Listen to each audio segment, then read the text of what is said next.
You're listening to Robinson Ventures Radio, where ingenuity meets innovation.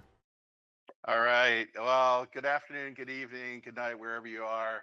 This is Cian Robinson. This is our latest episode of Robinson Ventures Radio. We have a brand new podcast co-producer, Miss Sierra Wilhoit, has joined us for her first one. Every semester, Robinson Ventures works with Coker University, and for full disclosure, that's where my wife is the president. And so we've worked together to put together a fellowship that we run every spring, every fall. And we get a cohort of students, usually juniors and seniors, usually mostly seniors, who come and join us. And the fellowship is about innovation and entrepreneurship. Today, we're talking to our most recent fellows here with Robinson Ventures, and I'm going to have Ava and Daniella introduce themselves. So Ava, why don't you go first? I'm Ava. I am an entrepreneurship major here at Coker. I'm a senior. This semester, I am also in Enactus and I work at a local bakery, Griggs Circle Bakery. Big shout out to them. Shout out to Griggs. Great place to go if you're in Hartsville. Absolutely. And Ava, do you just go by like Ava? It's like Prince, or is it like, do you have like a last name? My last name is Bartholow, but a lot of people are like, is it Bartholow, Bartholomew? And I just don't want to confuse anyone. So I think it would be best to just go like Prince and just say Ava as my full entire name. I'm Cian. And so when people know me, they're like, oh, right, you are the Robinson and Robinson Ventures. That's right. Bartholow? Bartholow, yeah. It's Bartholow. Yep. All right. Daniella. Yeah, I'm Daniella Gyoni. I'm from Sweden. I'm also a senior here at Coker. I'm a part of the women's golf team, and I'm majoring in business management with a minor in psychology. First question for both of you. Why did you want to do the fellowship? What made it like attractive for you? I wanted to do the fellowship because as someone looking into being an entrepreneur and starting a business, I really wanted to get in to see the investor side of things and to be like, oh, okay, this is what investors are looking for. This is a good sign. This is not a good sign. To try to figure out how to go about and present my business in the best way to get investors. And it's also an excellent experience to just get the venture side of things. So how about Daniella? So I didn't really know like what I wanted to do as my internship, but I had my executive leadership class, and Cian was one of our guest speakers. That's right. I forgot about that. That's right. A little credit to you. So I heard like your story and like what you guys were doing. And I was thinking that it would be fun to do that because maybe that's not the direction I was thinking from the beginning that I wanted to go. But get to learn more about it and get some more information about like how to work on the other side of like investment and stuff. Gotcha. And then you both think the program comes with some credits, right? So this is both a great fellowship experience, but you also get some graduation credits, right? Experiential learning. Is that the way it works? It's generally a 4 credit like internship class that we also take on top of this. So we'll say, hey, this is what we did this week. And of course, with Robinson Ventures, we're kind of held to confidentiality. We're not able to be like, hey, we researched this company. Here's its full government name. We're just going to say we researched a company and reported on it. So we'll still send out projects or papers or like time logs as to what we are doing for the internship to get credits for this class. And so you're both on track for a 2026 spring graduation. Is that correct? Yes. All right. And so assuming you actually make it. And so what y'all can't see is they both gave me like the side eye on that one. What are your plans? What are you thinking about doing afterwards? So I'm a little like between because there is a little rumor that the athletes are going to get one more year of playing. So if that's the case, I might going to do my master in the United States because then I can get one more year of golf. And if that's not the case, I am probably going to go back home and do my master.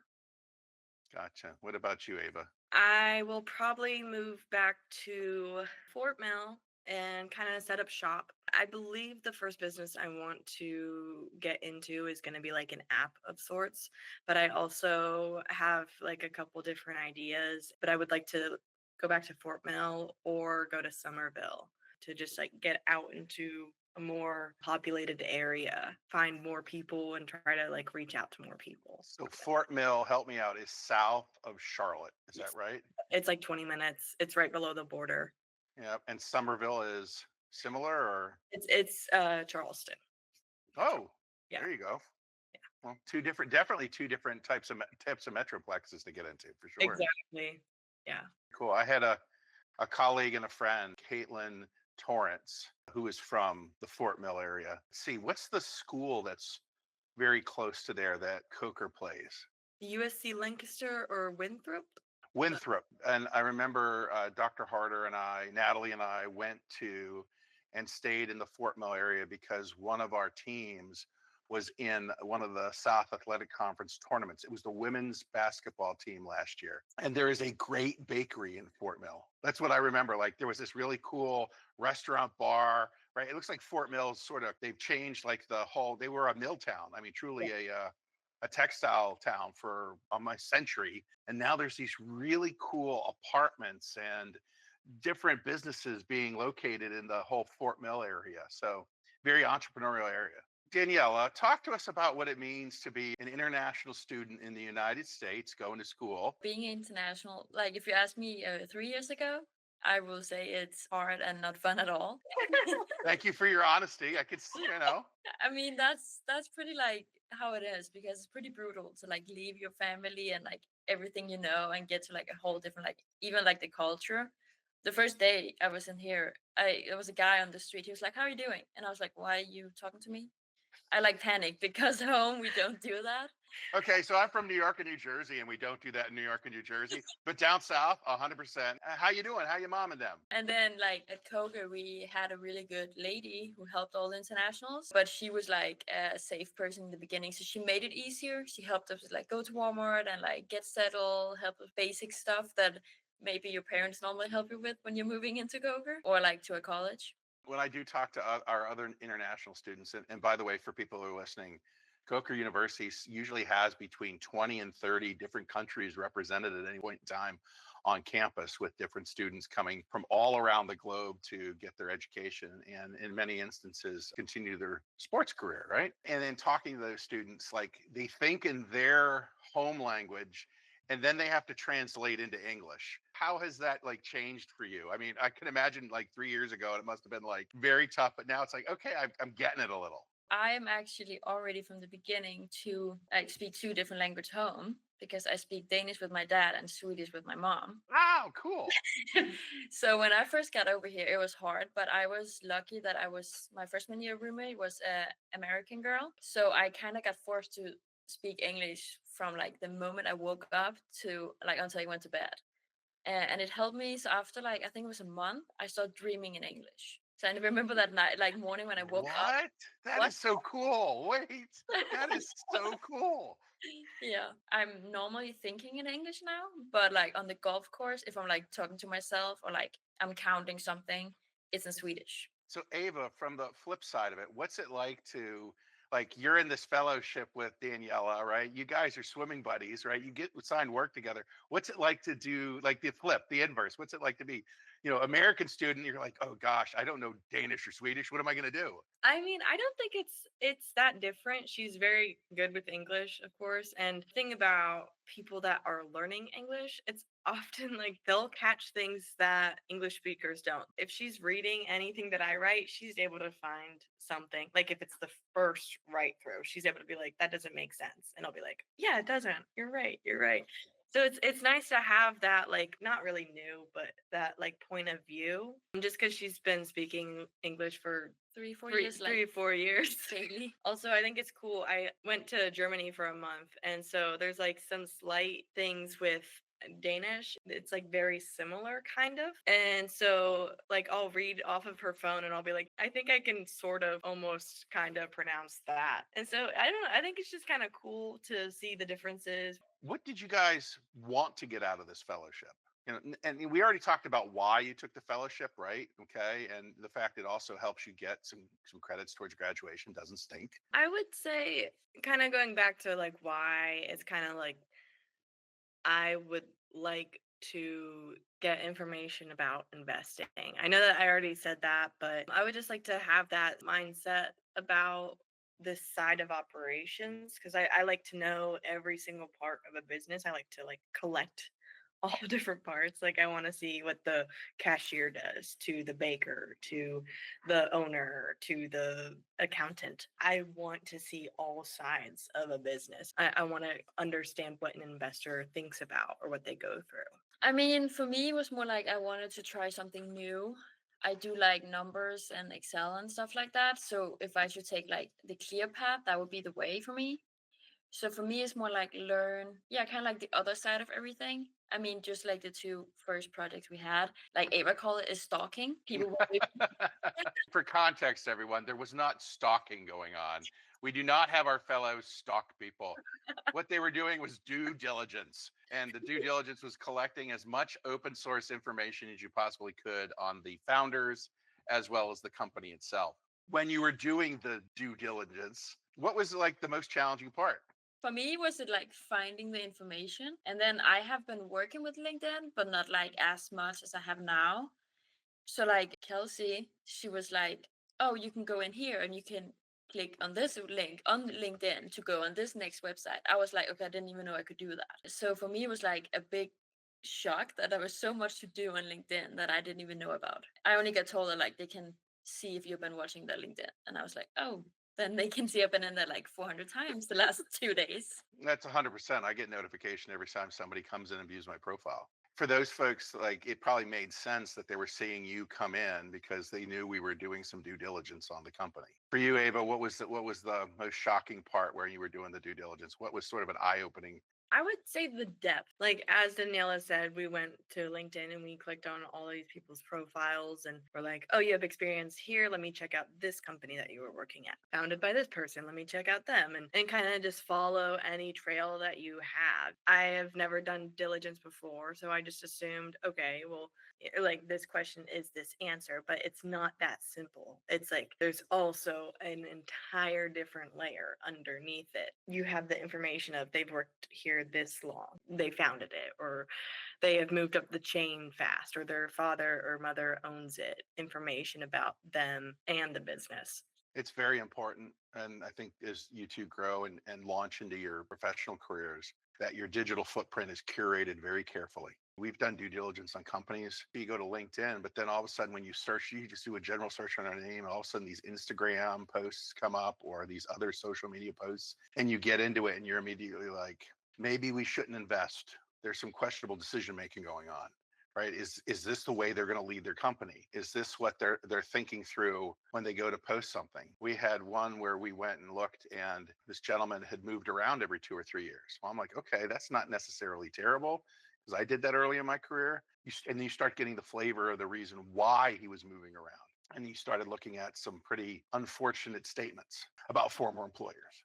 And this also goes back to if you're not going to start your own company and you're not going to be an entrepreneur, but you're going to go to work for someone.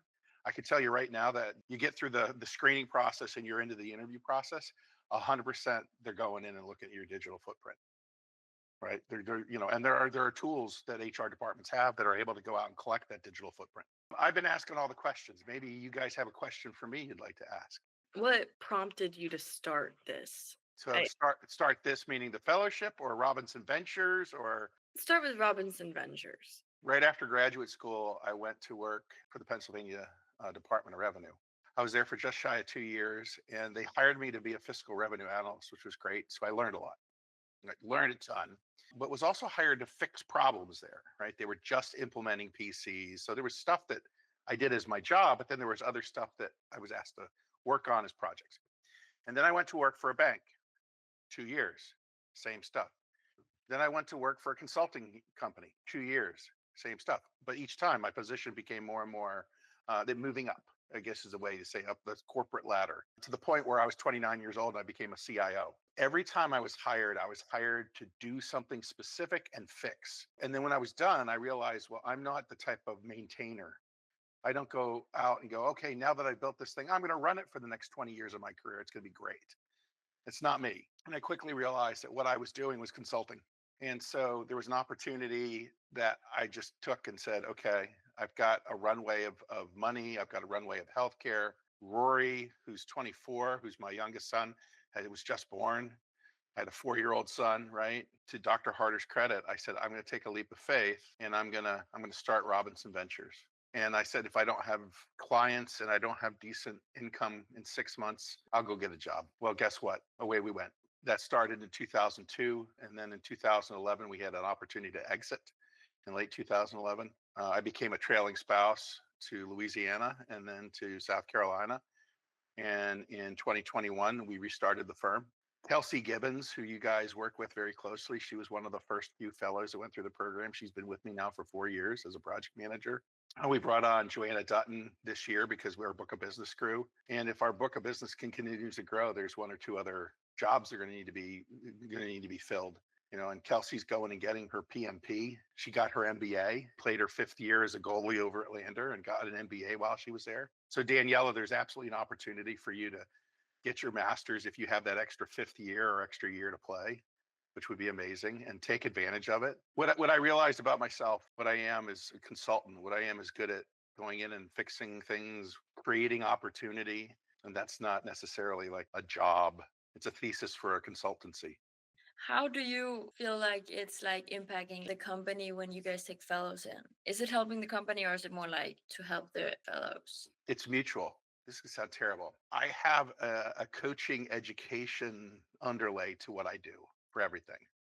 And so if I could have had the career success being maybe a professor somewhere, I would have done that like in a heartbeat. That's why I love working with fellows.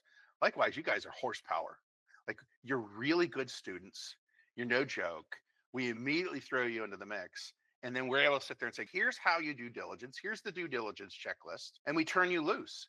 And so part of it is we're educating you, but part of it is you're working the process. And part of it is we're getting a good, solid work product back. What's also fun is when I go to clients and sit there and say, hey, look, this is what our team looks like. They key on the fellowships. It's just really cool. It's like, and then they go and look at all of our fellows and want to know where they've been. So when we were going after the Lutheran Social Service National Capital Area contract, somebody on their team, I can't remember who it was. It might've been Kristen Peck, and Kristen Peck's their CEO. What's the deal with the fellowship? And I said, oh, this is what we do. We describe it as a way to both give back to the university, but also get some really good, solid work. I think it's both. You hear me talk about like alumni fellows all the time, right? But we've had just some amazing fellows. Like we had one young lady who ended up using the fellowship and getting a job at Walmart where she was a project manager for 4 years, right? Immediately out of the box. I mean, we had another young man end up getting his MBA at LSU, and immediately after his MBA at LSU was hired. Christoph Pearson.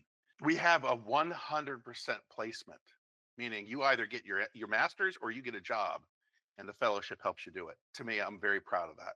Like we're giving you real world experience. What other questions you got?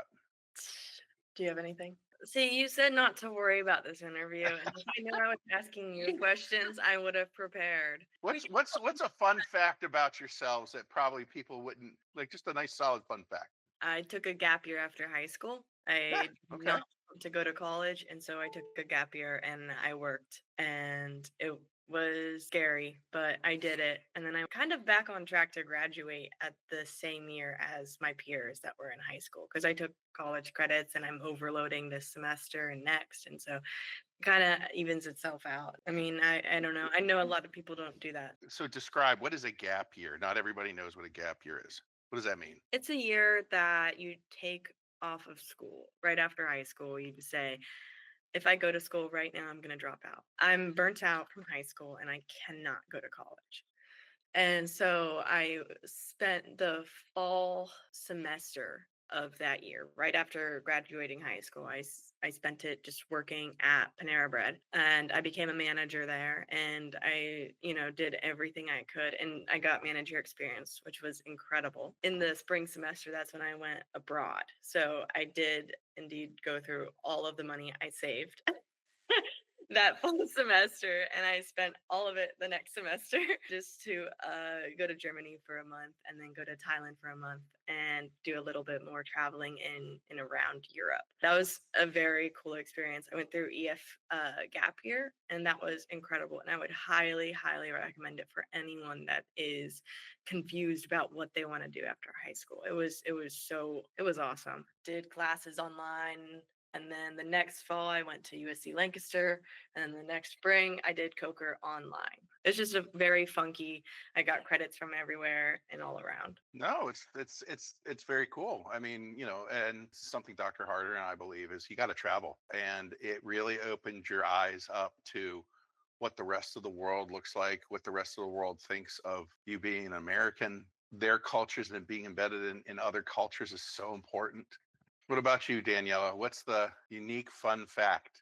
I have been skiing and playing golf since I was 2 years old. At the same time, At the same time, you were skiing and golfing. Okay. I was golfing in the summer, skiing in the winter. Oh, okay. I was And going to say, isn't that like the biathlon? Like they shoot and they ski? so yeah, I guess that's like my fun fact. It's pretty cold where I'm from, so you get a lot of snow, and what else to do when it's like snowy and cold? Go out and ski. Ski. Yeah. How does one, when it's lots of snowing and cold, learn to golf? You play indoor. So I had a skiing accident and I tore my ACL. Oh, And no kidding. so my kind of skiing career kind of ended at that point.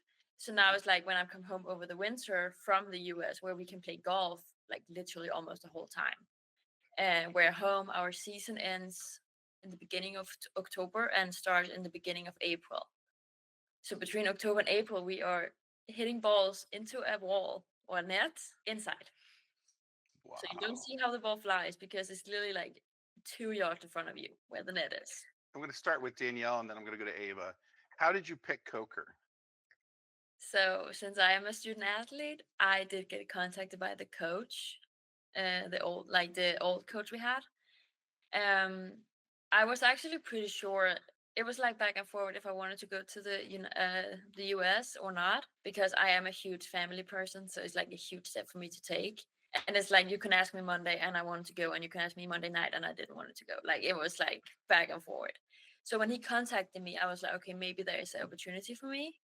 And I actually had a plan to only stay for 2 years, and now we are on my 4th year. So that plan didn't really work out. And then Robin, the international lady we had, contacted me, and I felt like she was so nice, and she was like another, like, we call her international mom. Yeah. Because she's kind of like our person here, and she made me feel more comfortable coming over. What my coach was also a big part of it, but she was like the biggest part of it. How about you, Ava? How did you end up, other than you just talked about a very like serpentine path, but what made you say, okay, I'm going to finish everything up at Coker?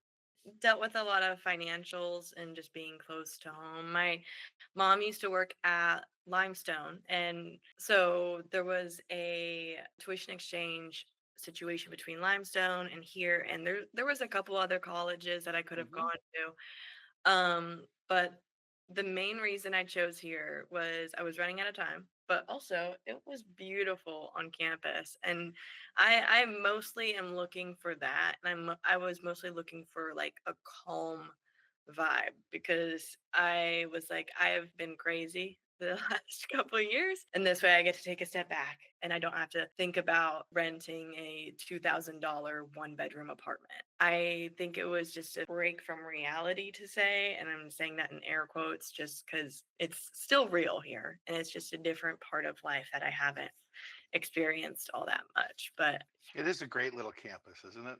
yeah, you get to like get from like the farthest point of campus to the other in like 10 minutes, and I'm like, that's great. And it is. It's very picturesque. I love the fact that we have all these century trees. I mean, we have trees that are hundreds of years old all over campus. And even when the university started growing a little bit with all the sports and the new dorms, it was done very thoughtfully and connected to the main part of campus so that there was some seamlessness. We fell in love with the campus when we got here in 2020, and Dr. Harder knew that she could absolutely help. Right. And I knew I was very lucky. I was working for a health system in Louisiana that said, we don't care where you are, just continue your work and come back, like fly back once a month. And then a local hospital system said, well, will you come in and do what you're doing over there for over here? And that, again, only lasted like a year. It was square peg, round hole. Culture is what you're talking about. Also, culture of an organization is important. And so the culture of where I was at the time was not good. And so that helped precipitate the recreation of Robinson Ventures in 2.0. Culture and accountability, so important in an organization. Sierra, I'm going to ask you, do you have any questions for our fellows? If you were majoring in something else, what would that major be? And do you think that you would learn any skills during the fellowship that would still help you in that major? Or My next best career options would probably be math or some sort of art. I do love to do math. And so I think with investing like this, it could easily be applied. It would definitely help with like diligence and specifically the data and the numbers of it all versus like the art side. It might not be as useful, but it would be there. But it's more of a hobby for me because I'm not very good at it. It's like if I become, on the streets or something, that's like my go-to. She's going to be writing equations on the wall for art. Yeah. I will say, like, I kind of already like picked it up as a minor, but something with people and something with like psychology. I have built a bigger interest for that now. This fellowship can help me with is like communication, how to like maybe read other people. So that I think that should be like my other option. I really like Crema and Rooster when I'm down there, and obviously the brewery is really great. What are your guys' favorite restaurants in Hartsville? In Sweden or in general in Europe, we do not have Mexican restaurants. So I absolutely love the Mexican restaurants in Hartsville. And I'm actually going there tonight. I don't know. There's a lot of great places. Of course, Greg Circle Bakery. Okay, it's they do serve lunch. Next, I would say the Rooster. That's one of my favorites. I just love it, and their coffee is incredible as well. The Rooster is probably there, and then next would be the brewery. Yeah, Wild Heart is one of our go-to places. Definitely. I agree. What's been interesting is growing up in New York and New Jersey area, we had all kinds of restaurants, all kinds of international restaurants. Moving to the South, that sort of disappears a little bit because now you get really Southern soul food, right? That type of thing. What I missed was like really good Italian restaurants when I started moving south. I haven't found one yet in the Hartsville area. Even out towards Florence, it's still a little sketchy. You got to go down to Charleston or up to Charlotte to get something that approximates a good Italian restaurant. My last two questions, one is specifically for Daniella. Daniella, tell us something that's really like doesn't translate. Like when we say something, it does not make sense if it was in your native Swedish or Danish. I have it more the opposite way. In Denmark, we use it so much, but here, not at all. So when I'm using it, people are like, why are you saying that? So the word is hygge, and that is translated to cozy. But like we use it for everything. If we are sitting in a restaurant and it's like, oh, this is cozy. This tournament, I haven't been thinking about, like, it's weird. But one of the freshmen I stayed with, I said it to her, and she was like, why are you using this word so much? So then I started like thinking, I was like, okay, maybe I shouldn't use it as much as I do, because apparently it's not a normal word to use here for the things I'm using it for. I don't know. You look at some like, oh, that's cozy, and it's like a little bed and breakfast, or or you're sitting with your significant other, and it's a cozy situation. So I think that's like why everybody's like, huh? Yeah, of course, like what do not make sense for me is like miles per hour and yards. Even after almost 4 years now, I can. My coach still asks me like how many yards. I'm like, no, this is how many meters I have. Like it's still like an argument between us. You go to Canada, kilometers per hour and meters, right? We use military time. So I'm yesterday at practice. One of the girls says like, "What time is it?" I was like 7:52, and she's like, "What?" I was like, "Oh, sorry, 5:52." Right. Final question is, what question should I have asked you that I didn't? Probably. Maybe ask us to prepare for this before. That I think we could end on that note. Thank you both.